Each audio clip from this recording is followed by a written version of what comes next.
What is up? Welcome back to another Credit Card News live stream. I'm Cal Barton. Listen, it's good to see everybody here. I just want to say I had a great conversation with Anthony Venture. If you're here from Anthony's channel, just put an A in the comment section for Anthony.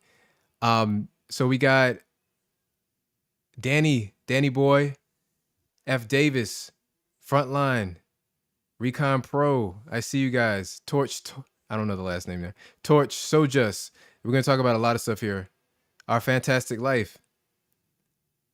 Welcome, everybody. Oh, yeah, we got a lot of A's. I see that. A. So, Shanika, are you in there too? That's awesome. So, let's get started with the news this week. Got a lot to cover. Let's get that up there.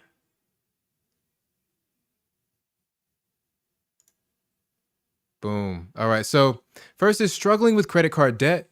So are millions of Americans. All right. So with the cost of living rising, Americans aren't using credit cards to splash out on designer clothes or spa weekends as much as they are to pay for basics like food and gas. As the mountain of America's credit card debt reaches the $1 trillion mark, that's 1 trillion with a T, people are getting worried. A majority of 55% of Americans are either very or fairly concerned about their ability to pay off their credit card debt this year, according to an exclusive Newsweek poll. If we include those who are only slightly concerned, it goes up to 74%. So people are racking up credit card debt, they can't pay it off, and they're using it for basic necessities. This is the name of the game every week, it seems like. All right, America may now be in youth session. That seems like a force right there to try to force that little phrase there. Consumers over the age of 60 are propping up the economy. So here's the news. A big factor in the recent spending patterns is Social Security. Is America going into a recession or not? That depends on who you ask and how old you are. Consumer households from their 20s to their 50s are now spending sharply less on their credit card and debit cards when they were a year ago, reports Bank of America. At this point, it's mostly those over 60 and especially those over 80 who are still propping up the economy. Call it a youth session. The oldest generation, the traditionalists, are the silent generation, spent 5% more on their cars in the last month than they did during the same period a year ago. This is the generation born between or before 1946, meaning they are now 78 or older. For boomers, spending rose too, but only some 2%. Meanwhile, Gen X, millennials, and Gen Z are spending about 2% less than a year ago, and Gen X spending almost or only just tumbled in the red. So older people, I mean, this is pretty simple, right? If you're older, you've managed your money well, you're not spending too much to begin with. They probably just most likely have a more even spread of spending. They're traditional, so they're likely not to overspend for vacation and excess like the younger folks are. So they're doing fine. And plus they got so much in savings too. All right, so given mobile payments are we moving towards a cashless society? Well, listen, if you ask me, are we moving towards a cashless society? I would say I am. If you look at my wallet, there's not ever going to be cash there. If anything, it'll be like 20 or 40 bucks. And I think you guys are mostly the same, right? Not much cash, if any. Everywhere I go, I can use my credit card, you know? So despite the benefits, the move to a cashless society is fraught with difficulties and problems. One impediment to mobile payments is the digital gap, which occurs when not everyone has access to smartphones or stable internet connectivity. Who would not have a stable internet connection at this point? It's 2023. Who would not be able to have 4G, 5G, broadband internet? There was a decades-long initiative to get that built out across the country. Payment digitization raises privacy and security concerns as personal and financial data are subject to cyber threats. Furthermore, reliance on digital payment infrastructure raises worries regarding system breakdowns and technical dependability. While mobile payments are convenient, financial inclusion and accessibility must be addressed in order for a cashless society to be inclusive. Efforts should be made to give underserved communities and those living in rural places with access to digital payment systems, improving connection, encouraging financial awareness, and creating relationships between financial institutions and mobile network carriers are all part of this. You know, where my mind goes when I think about, mobile, a cashless society, I think about people using, digital, apps, fintech companies, mobile banking. These are things that older people just don't like to do. Like as we get older, we're more resistant to change. We've already established ourselves. We've already gone through our formative years, right? And we don't want to continue doing that work to continue learning. And so when you're older, you already got your cash reserves. You already earned most of your money. And so it's less of an imperative for the older generation to continue to stay on their toes and learn this new technology. And we see them increasingly becoming more, vulnerable. They're like the most vulnerable when it comes to all these scams that we talked about in recent months with Chase Bank at the ATM, scams coming through on your cell phone with text messages saying that your account was compromised and you got to move your money to my account, move your money to my account. That's what the scammers are doing. And they're falling victim to that. It's a real shame. All right, the top 15 features people want in their mobile banking app. I thought this was interesting because of a few of the features. So number one, view account transactions, including transaction detail. A lot of these are a given, right? Cancel lost or stolen card. Obviously, you want to be able to do that at a moment's notice. At a drop of a hat, you want to go in your app, unlock it, cancel your card if you lost it. View account balance, access digital account documentation, proof of balance, suspend or block all debit or ATM card transactions, access support for customers logging in when they credentials have been forgotten. I think a big one that I think a lot of companies don't have yet is going to be activate new physical cards, or I'm sorry, is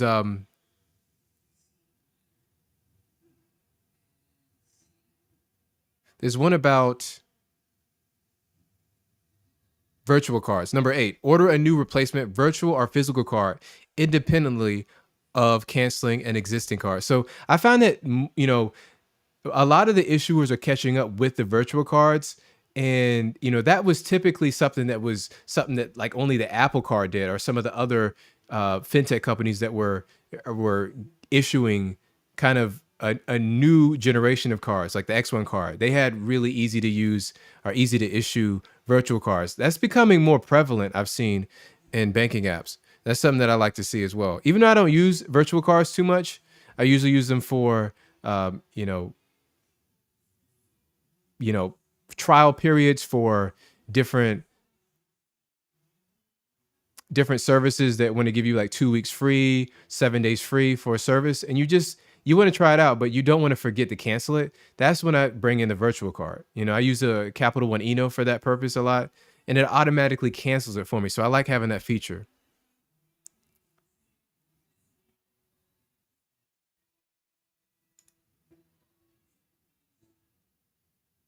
All right, so I thought this was interesting. Here's why credit card applications ask about bank accounts and how having them can help your approval odds. So it says, while not all card issuers use a custom credit score, it's still helpful to have savings and checking accounts when applying for credit, as most risk assessment systems count these as a sign you're safe to lend to. Having a pre existing relationship with a bank can increase your credit card application's approval odds. And having a bank account can make you more likely to receive pre-qualified or pre-approved card offers. Cardholders who have accounts with their card issuer may find the bank more willing to waive fees or offer incentives. So I think, every time I see this question on applications, I'm wondering to myself, who doesn't have a basic checking and savings account? Like, it seems like it should be a given. Like, pretty much, you just lift up your phone, you can just sign up for an account within just 5 minutes. Just about anybody can do that. But, they do call a certain segment of the population unbanked or underbanked. And so that's actually millions of people, believe it or not. Next, Visa demoted to second most used debit card in 2022. So Visa has been the world's most popular debit card provider for many years. However, according to the latest research, China UnionPay overtook the US Visa debit card for the first time last year. Out of the total 624 billion worldwide card transactions from Visa, UnionPay, MasterCard, American Express, and other major card providers, and UnionPay accounted for 40% of the world's debit card market. Visa fell short at 38%. The count of card payments continues to grow year over year. When comparing 21 to 22, there was a 7.5% increase in card payments. I want to add that I found that MasterCard is responsible for issuing like most of my credit cards at this point. I don't even think it's close. It's mostly MasterCard. If you look on Chase's sign up page for their Freedom cards, the Freedom Unlimited is still a Visa, but the Freedom Flex is a MasterCard. I'm not sure when that changed, but maybe they offer some sort of better rates to the banks and the credit card issuers. And that might be why we're seeing that happen. Chad's Money Minutes, thank you for the super chat. I see you, man. Thank you. I appreciate you. You said team points. Everyone support your favorite creators. Yes. Thank you, sir. Danny Boy, also super chat, man. Where's the love all around here? Definitely got to show some love. And yes, I got 6% cash back for the super chat. Yes, Danny got the Amex Blue Cash Preferred card. Thank you, sir. All right. Next, we have CFPB says consumers in the South face banking deserts. I didn't know it was that bad in the South, guys. And higher rates. Rural counties in southern states have fewer bank branches, and residents are denied home loans at higher rates compared to other regions of the country. The CFPB issued 2 reports analyzing banking and consumer credit trends in the South, an 8-state region where roughly 7 million people have lived in poverty for at least 30 years. Many areas of the South are considered banking deserts because of the death of banks and credit unions. I didn't know they were dying. This is news to me. Particularly in rural areas. The southern region also has fewer branches per resident than elsewhere in the country, with 3.6 branches per 10,000 people compared to 5 nationally. So I feel like it's easier than ever. Again, everything can be accessed on. I feel like the smartphone, fintech companies, there's thousands of them. They really democratized the access to banking products. It's so easy just to go on your computer right now, sign up for, I mean, I got links. If you look in the description of this video, I have links to 10 different credit cards. If you check that out, that will show you your starting limit before approval. Like you can just do that within seconds from your phone. Everybody's, has a device that can do that. This might be a little bit of some embellishment. If you think I'm wrong, if you're in the South right now and you feel like you're a part of this banking desert, let me know. Tell me I'm wrong. Tell me I'm off base. I'm disconnected. And if you haven't yet, please go ahead and like the stream. Do it for yourself. You want to see more live streams just like this, talking about credit cards on a weekly basis. Hit that like button.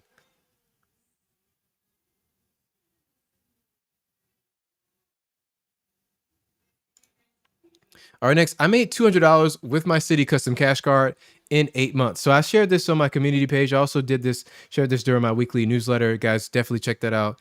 I'm a big fan of the Citi Custom Cash Card because it offers an amazing 5% cash back. I always keep it in my wallet. If I have my wallet with me, I would show you. I always have both of these cards in my wallet just in case. And so can you believe that some people even have 3 or 4? So I think they got rid of this in recent months. I've seen some news on the forums that they've kind of rolled that back, the ability to get multiple. But what I did in short is that I started off, I had a Citi double cash card for about a year or two. The key is that you needed to have it over a year. All right. So, and then I signed up for a brand new Citi Custom Cash. And then a few months later, I signed up, I product changed from the Citi double cash card to a second Citi Custom Cash card. And what it allows me to do is, for example, the way that I use it is I will use one custom cash card for gas and another for grocery. And so that allows me to get 5% cash back in both of those categories.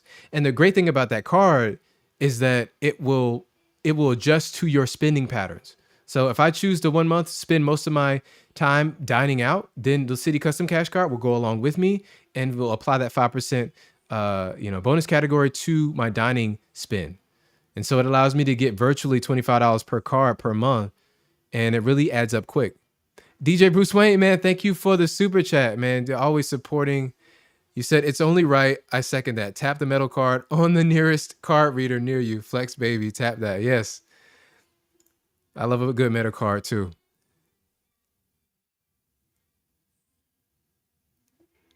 But yeah, I just wanted to show you guys that you are able to earn a significant amount of cash back. I'm all about that cash back. And it just felt good to just get $200 off of my credit card balance. It just felt good.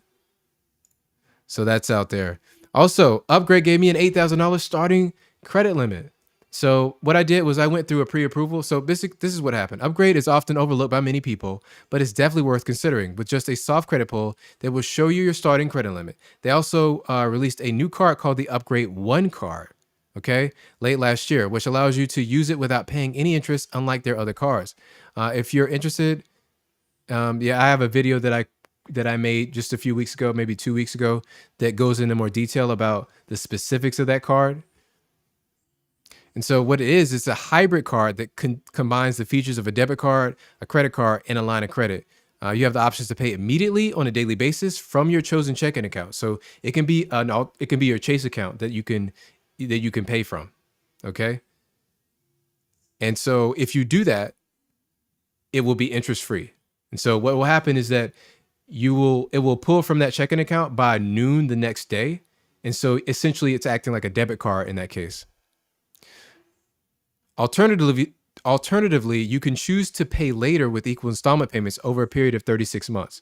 So in that respect, it kind of acts like a buy now, pay later system and a line of credit. And so you can get a $200 welcome bonus with their New Rewards Checking Plus account. And all you have to do is make 3 purchases. And it gets 3% cash back for everyday purchases and 2% on all the purchases. You got to meet some qualifications. Typically when you see these companies, they really want you to direct deposit your paycheck into their account and use it in that way to get these extra rewards. We see this all the time. So that's out there for you. Pink Polo, thank you for the super chat. So kind. You said it's very common for people to not have any banking accounts. A lot of people use Cash App as their bank. I live in Georgia.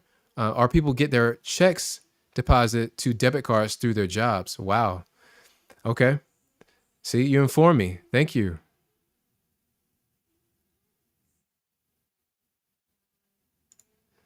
And it's Nikki. Thank you for the comment. You said, I got the upgrade card just for their high yield savings account. So they also have a high yield savings account too.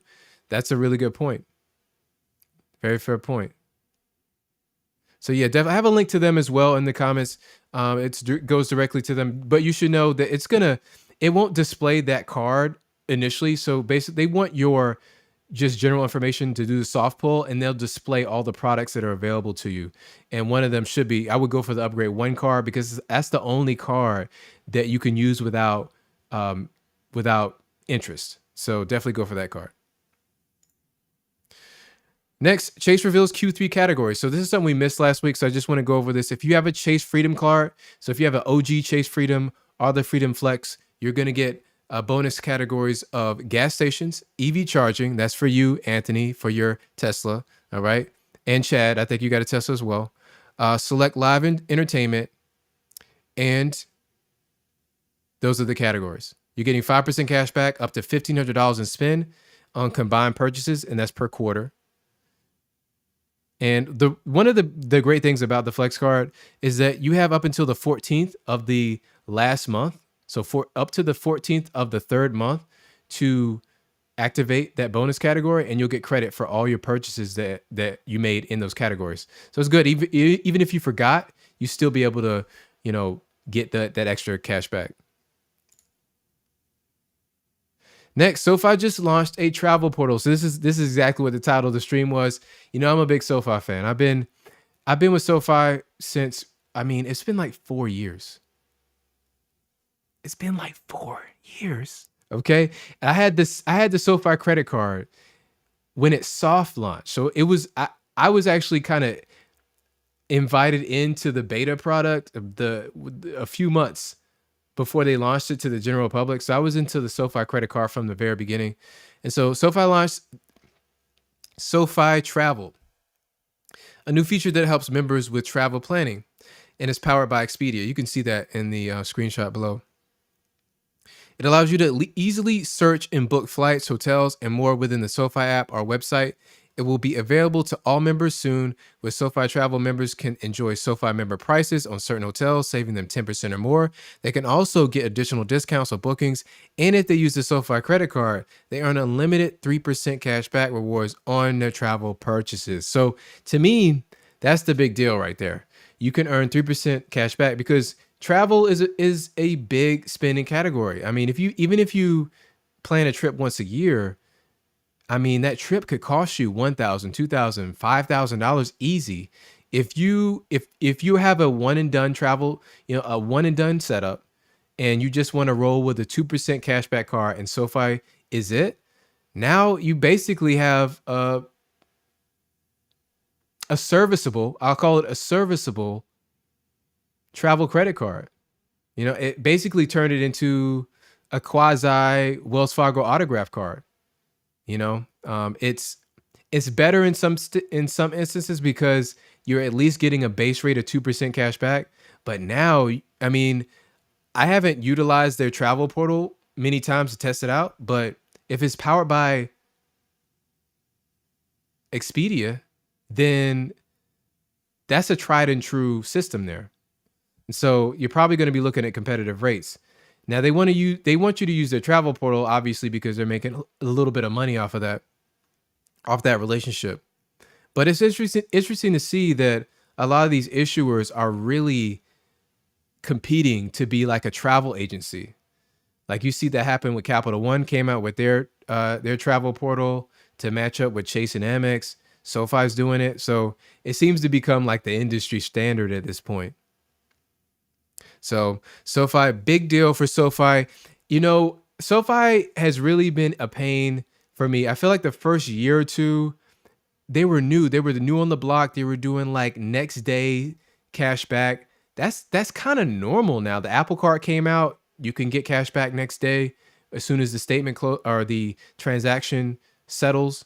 Um, they were kind of a front runner, a kind of not a front runner, but a trailblazer in some of the ways that they would that they operated. They gave you at least $1,000 credit limit when many other issuers will only give you 500.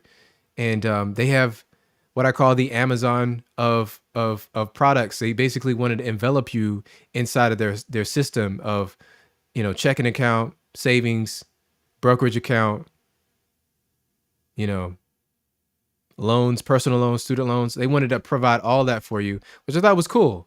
But the problem with SoFi, and I thought about making a whole video about this, is that they're not giving credit limit increases. They don't have integrated Zelle support. They do have a little workaround, but it's not as good of a product. It doesn't work all the time, and it's like a $500 limit on using Zelle, because you have to use the Zelle app, which is not the same as having it integrated into their system. There's another way to transfer money, to move money peer to peer, but it's not as seamless as having Zelle. And I felt like they need a refresh. They needed some new benefit, some new feature to offer their customers. And to me, I think this is decent. It's not great because it's not like outstanding because you have to use their travel portal. You can't just, purchase a flight through Delta or United. You have to use their portal, but it's good to see that there's some movement there.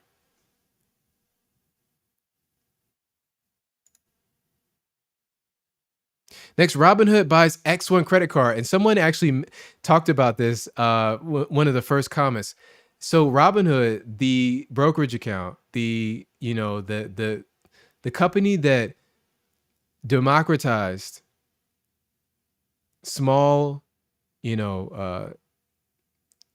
trading for just the average person, they're buying X1 credit card for $95 million. Robinhood has announced an acquisition of X1, a no-fee credit card setup. For $95 million in cash, X1, which offers an income-based credit card with rewards, has raised $62 million in venture-backed funding since it launched in 2020.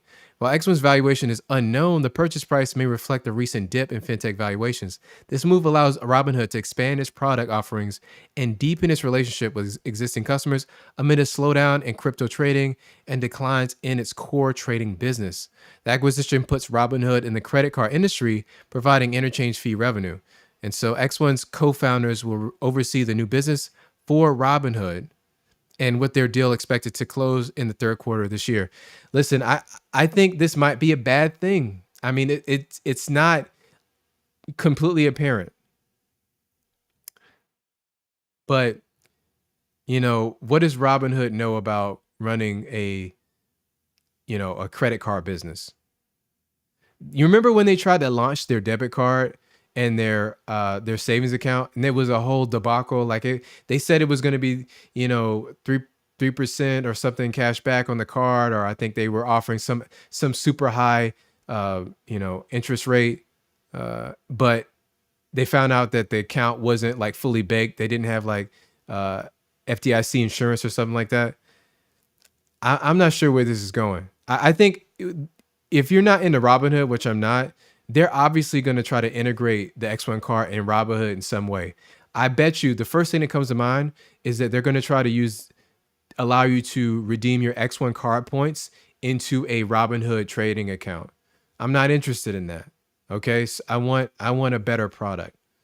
Hopefully, I'm just hoping that they don't get rid of their soft pull starting credit limit. So basically, they're one of the few cards that will let you see your starting credit limit before approval. I hope they don't get rid of that, because that's a huge highlight. I told someone at X1 this.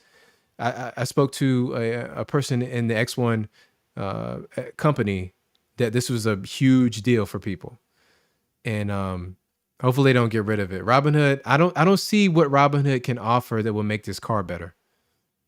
I just don't.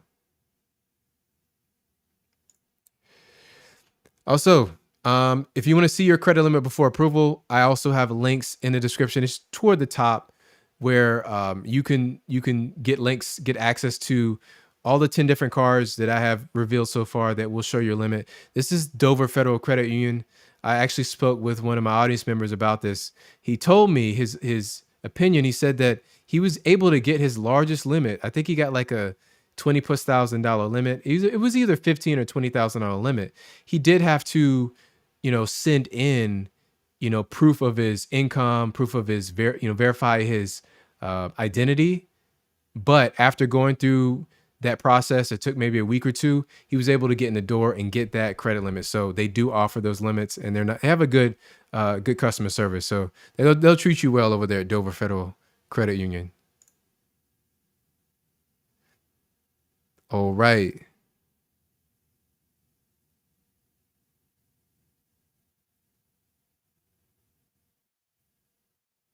Also, guys, I want to let you know about a partnership I have with ADP. And I actually switched my payroll from my business over. I know a few of you are going to be in business. So just quickly to go over why you should uh, run payroll. And this is the reasons that I choose for myself. You save money on taxes. If you don't know, when you establish a business, if you want to make it official, you organize your business. A lot of people choose LLC. You can there go into a S corp tax designation. We're not going to get into that, but it allows you to basically pay only taxes on the amount that you choose to pay yourself in payroll, which can save you thousands of dollars per year if you're in business. And so you can create your own pay stubs and qualify for personal funding and business funding. So running payroll is really essential because it allows you to qualify for a credit card. So whenever you're trying to go for a personal credit, and there's that box that says, "Hey, are you self-employed? Are you employed? Are you retired?" Most credit card companies will look at you as high risk if you choose anything other than employed. But if you have your business and you're running payroll, you can actually choose employed. So you're still going to be in that category that says you're low risk. You have an official business that you're getting paid from on a regular basis, so that you have a better chance of getting approved for personal credit cards. You can use it for getting into a car loan, qualifying for a home loan. And then also it's going to be great for your credibility of your business when you're trying to go up for term loans, SBA loans, and any sort of business line of credit. And so it just helps establish yourself saying that I have all my ducks in a row. I have a legit business. I'm running payroll. I have documentation to go along with it that you want to see as a lender, so you know that I'm the real deal. And just to go over how this looks.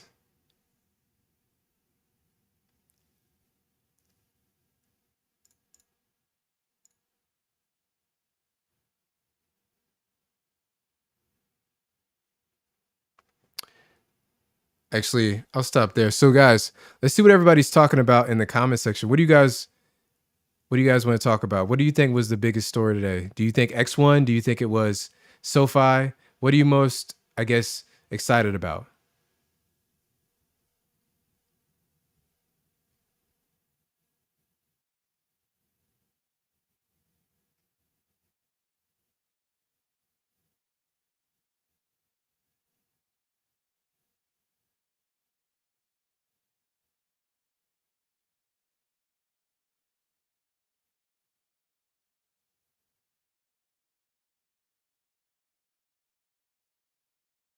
Yeah, I think it's a good point, F. Davis. You said I haven't heard about anybody getting a credit limit increase from X1. Yeah, I've been using the X1 card like crazy over the past like 4 or 5 months, just because everybody shows so much interest in it.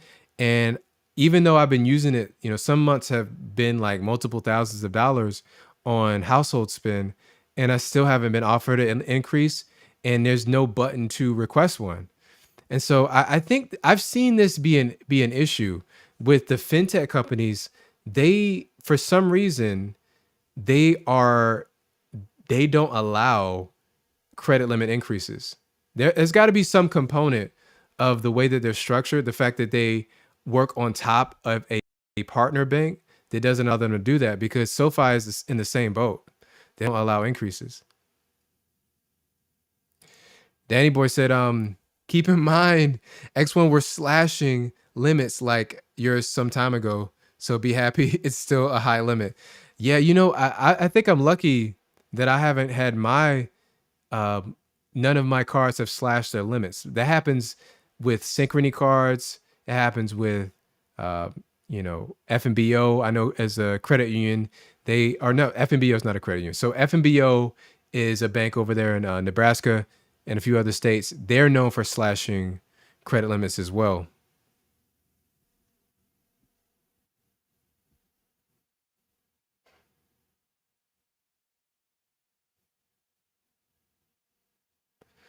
DJ Bruce Wayne, what's up, man? What's up? You said X1 can create a decent crypto investment portfolio with higher percentages. Let's see what they can offer. You never know.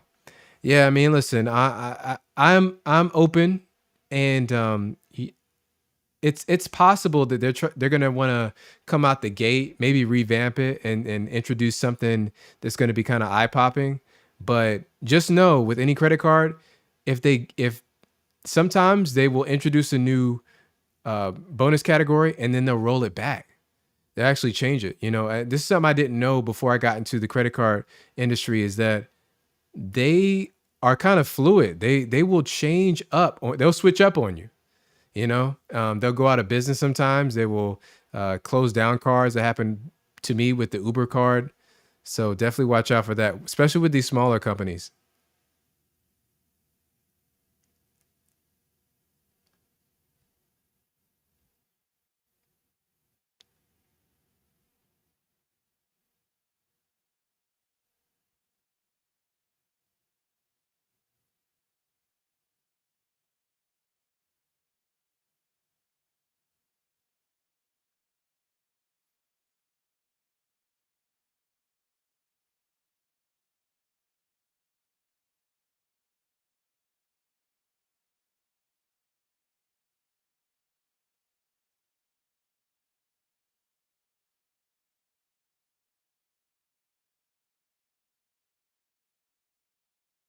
Yeah, so Johnny Jimenez said Citibank will slash your credit limits with no warning.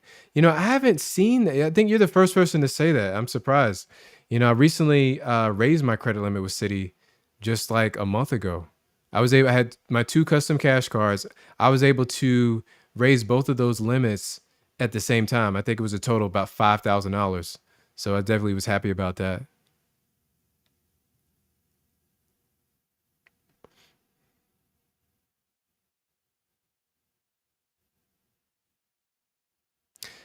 Matt Clausen, what's up? You said, I think the X1 acquisition is Robinhood trying to go up against Schwab and Morgan Stanley with their cards, not giving a lot in cash back through the Fidelity as still king. Okay. Yeah. If Fidelity has that 2% back into a Fidelity account, I know that people really don't talk about that card too much, but it's probably a little underrated. You probably that seems like the play. A lot of times, it seems like these acquisitions come out of nowhere, but really they're reacting to each other. They're following suit. They say, "Oh, we see another company like us doing this. We got to do it too." And so they're just kind of following the leader.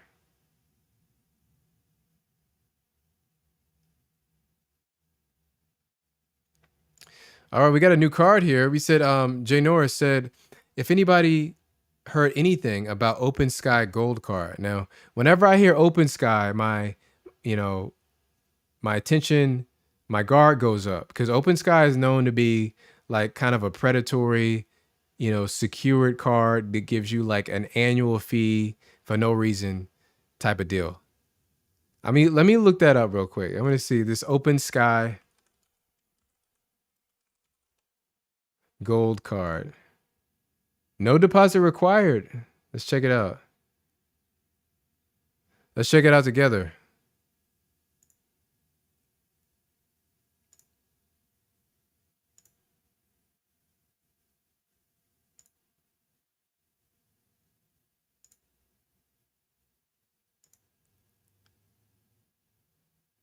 Guaranteed unsecured, how credit builders graduate to an unsecured credit card. Open Sky Gold Visa, unsecured, doesn't require an application. Your history with us is all that's needed to check your eligibility. No credit check. I like that. No credit check, no deposit. What are the rewards and what's the fee?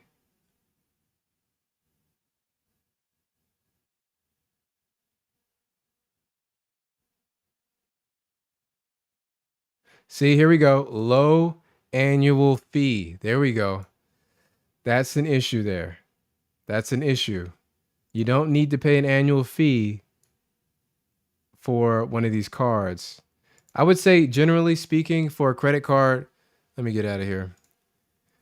For a credit card, you're going to want to, I like to tell people to start with a Discover It Secure card. I think the magic in that card is that it's got 3 levels. You start with the Secure card. You do have to pay at least $200 up front. But what it gives you is a relationship with Discover. And so after 4 to 6 months of good payment history, they'll upgrade you to a Discover It card. And by the way, the Discover It Secure card still earns cash back. All right. When you upgrade to the Discover It card, now you have a legit, rotating category card. And guess what? From there, Discover will let you raise your limit. So you can legit go from a secure card to a $10,000 plus credit limit over the course of a couple of years, and Discover is one of the issuers that will let you soft pull increase on a month-to-month basis. So that's why I think they're and there's no annual fee attached to that. That's why I think that's the best deal for a first entry-level secure card. I mean, you could go, there's some other fintechs that I could talk about, but Discover's been around for so long. That's the first thing that I will tell people about.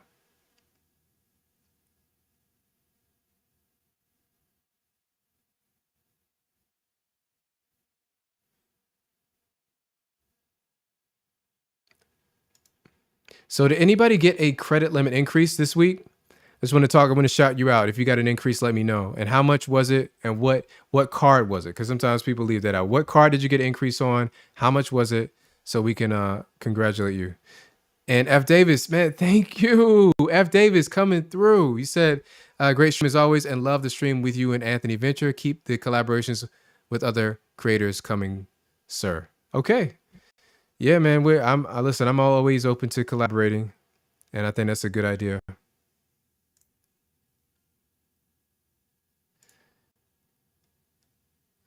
All right, DJM VFX, he said, I actually just got a $4,000 increase with Discover. Look, I'm talking about Discover, and you got an increase with Discover. Man, congrats on that. $4,000 is nothing. It's like it's nothing to sneeze at. It's a great increase there for Discover. That seems like it's close to that's a huge increase. I've never been able to get. I'm gonna reveal a secret to you. I have a Discover It card. I started at a $12,000, $12,500 limit. I've never been able to get an increase, but I haven't been using that card often, so no wonder I haven't got an increase.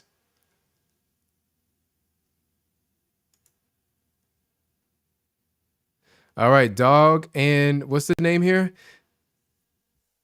Dog and Pony.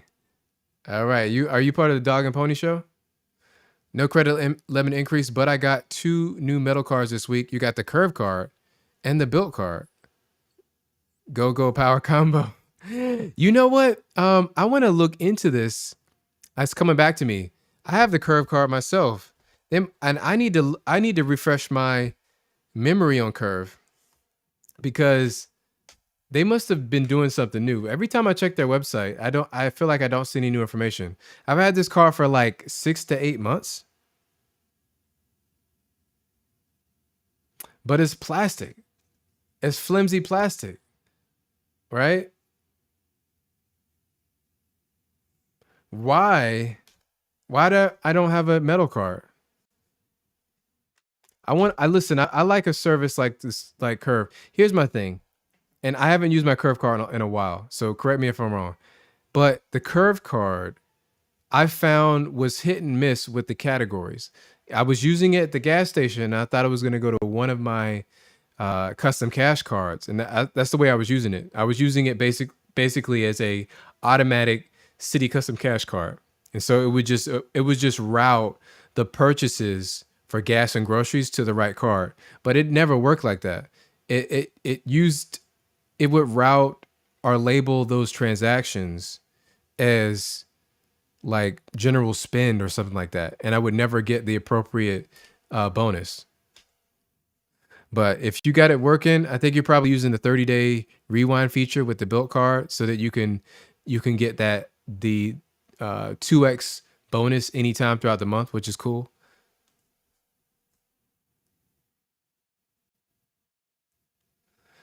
All right, we got another increase here.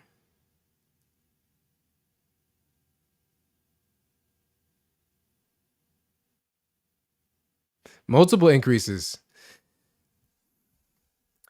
Money Mars said, I got 3 credit limit increases, $1,100 on Macy's, that's a store card, $3,500 on the Amex Blue Cash Everyday card, and $2,500 on my Discover It, plus new PinFed card, $10,000. Dude, you've been on a spree, haven't you? Congrats on that. That's how much is that total? I mean, that's almost $20,000 right there. Congrats on that.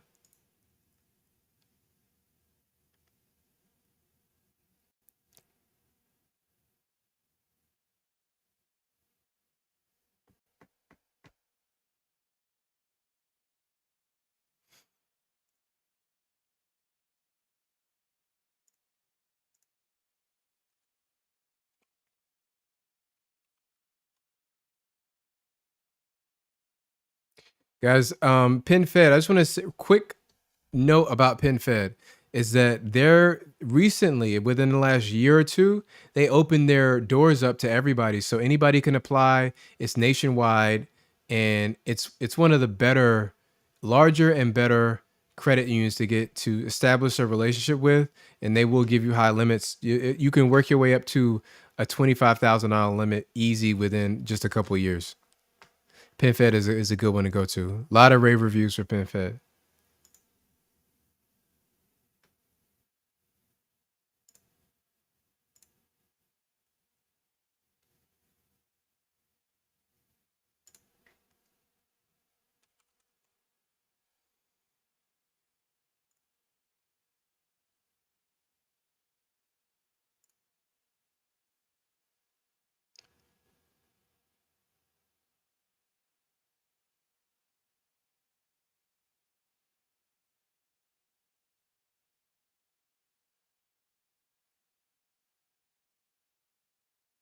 Oh, I don't. Let me not forget about Chad, man. So Chad Money Minutes said, in the last 3 months, I got a $500 increase with Cap One after watching your video. Okay, and Cap One absolutely hates me. That took a turn for the worse there. Yeah, man, Cat, you must be in one of their kind of bad buckets there. I haven't had the same issue with Capital One. I've been vocal about this. You apply for a new card. I'm sure you got a great, excellent credit score. It's probably higher than mine. If you apply for a new car, I'm sure you're going to get a nice limit, and it will increase your credit limit. But listen, at this point, most people just want to stay away from Capital One. I feel like the Venture X kind of turned that around because it's such a good deal. It's such a good value for people. But yeah, Capital One, that they burning a lot of bridges with folks. And Scooter, don't let me forget about Scooter over here. Congrats, you got received a credit limit increase of $3,000 on Navy Fed Signature Visa Black and $5,000 on the Navy Fed Amex. That's the More Rewards card. Nice, man. Congrats, Scooter.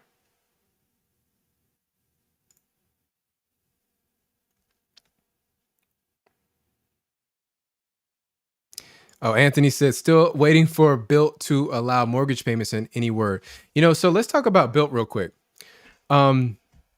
Built, I've noticed through my own experience with other people is that Built has a problem. And that problem is that a lot of these landlords and property management agencies are only allowing payment via savings and checking account. And so people are running into an issue where they won't allow you to mail a physical check, and they won't allow you to straight up pay through their Built network. So that's a lot of the value, if not all the value for me for using the Built card. If you can't use it with most landlords, what good is the card? And I'm seeing this crop up more than it should. More than it should.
Oh, so here's the news to me. Thank you, Chad Money Minutes. You said, but they give you a routing number and an account number to use in those instances. Okay. Wasn't aware of that. So man, they really thought of everything, right? So I got to tell my one of my friends because he's renting for, a short period of time, maybe a year or two. He's gotta know that. I'm gonna thank you for telling me. See, that's why you gotta listen to people, man. You gotta learn from everybody. So they will give you an account number and a routing number, and they will act as a bank transfer. Awesome. All right. Really good question here. You said any cars you're looking at applying for this year. So this year, I'm waiting to see what City does. I'm hearing about these City Strata cards. I'm interested in that. I want to take a look at those. But that's still a lot of guesswork, a lot of rumor. I would say that I really want one of those Chase business card, Chase Inc. Unlimited card. If Chase lets me in the door, if I can get some sort of pre-approval, some sort of mail-in offer, I would like to apply for that card on the business side. But other than that, I can't say there's another car. I have so many cars at this point. I can't say there's another one. Maybe the built card. I might be renting myself when I make this move. I would say the built card myself. I'll be looking at that hard because if I can earn some points on rent, then I would love to do that. So there you go.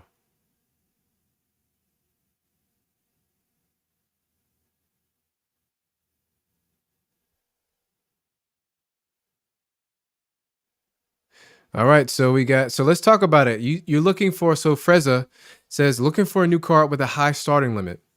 Any suggestions? So, um, just off the bat, you should know Visa Signature cards automatically start at a $5,000 limit.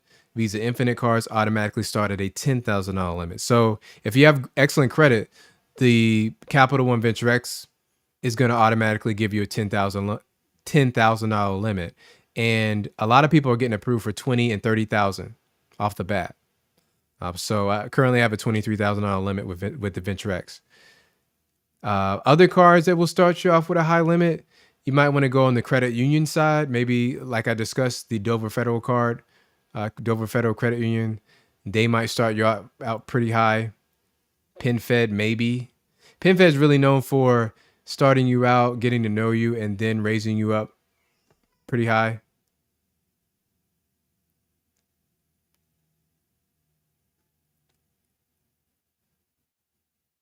Deion Taylor said, "Where's the money?" I still got the money. If somebody tells me about a limit increase over 10, if they have a 10,000 plus dollar limit increase, or they got approved for a $10,000 credit card, I will break out the money gun.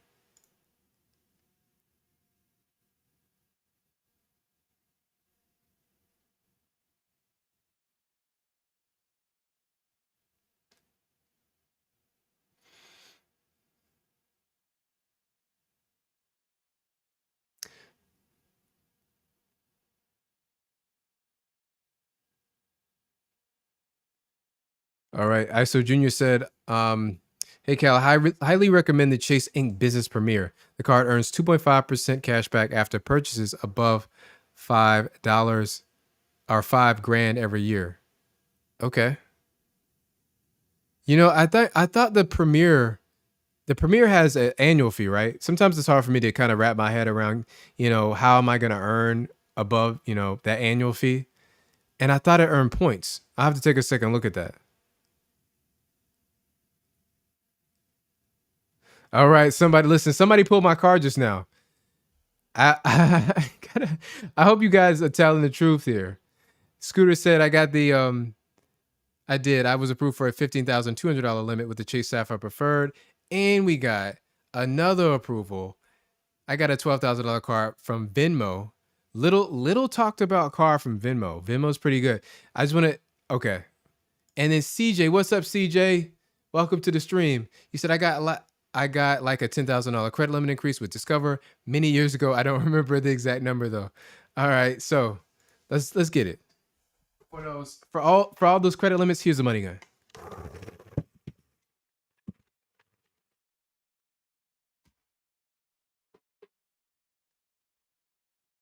Let me tell you guys something. Every time I have a family member that has not been in my studio before, and I just have $100 bills laying on the ground and on my desk, strewn everywhere, it always raises their eyebrow. Like they always comment, like, I saw you had thousands of dollars just laying around. It was so weird." And I'm like, and I forget about it. The fact that I have all this fake money around me.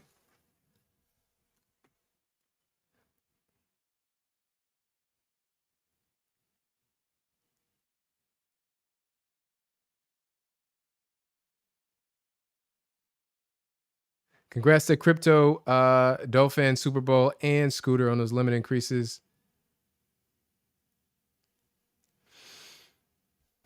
There's something I don't want to forget here, and that is the Venmo card. So, guys, I'm gonna let you guys know a pro tip real quick. If you, and this actually was exciting for somebody, Amex and Venmo are so the Venmo credit card and the Amex, any of the Amex cards, you can use your card to transfer money to your friends and family. And so you won't earn rewards, but you also won't be charged any sort of fee. So a lot of people don't know that they've added that feature. So you can use your Venmo card, and basically what you get is that 30-day, 31-day float, and you're able to basically use your credit line to finance a peer-to-peer transaction. So basically you get some extra time to pay it off. So that's valuable to some people, and you don't have to pay a fee. It's not a cash advance. It's just using your credit line, sort of like a line of credit.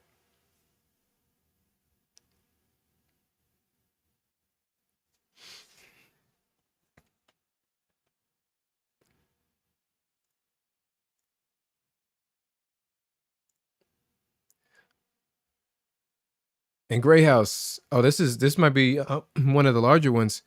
Gray House said, "I got a $4,000 Quicksilver from Capital One. Congratulations, Gray House. That's a good limit to start off. Might be in a favorable bucket there. That's a decent limit."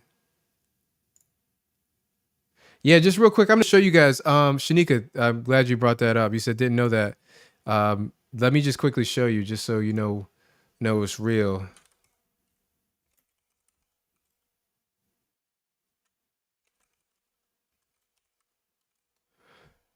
And what it's called. If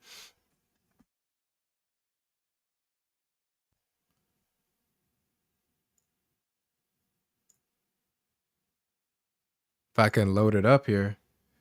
All right, boom. So it's called American Express Send and Split. And so in partnership with Venmo.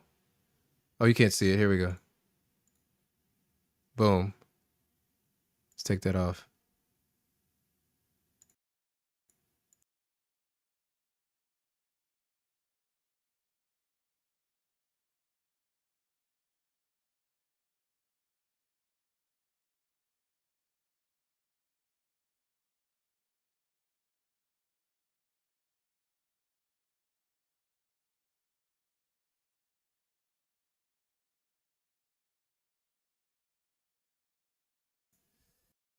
The thing is, you can only use an Amex personal card. You cannot use an Amex business card. That's the only thing.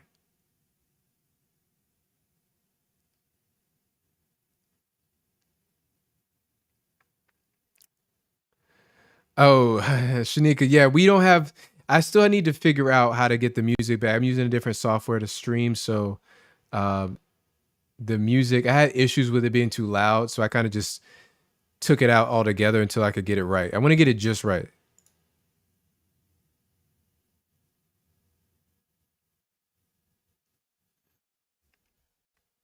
But listen, everybody, thank you for hanging out with me this weekend. You know, we do this every single week, every Sunday, 7 p.m., same place. And listen, I want everybody to have a great week and have a good night.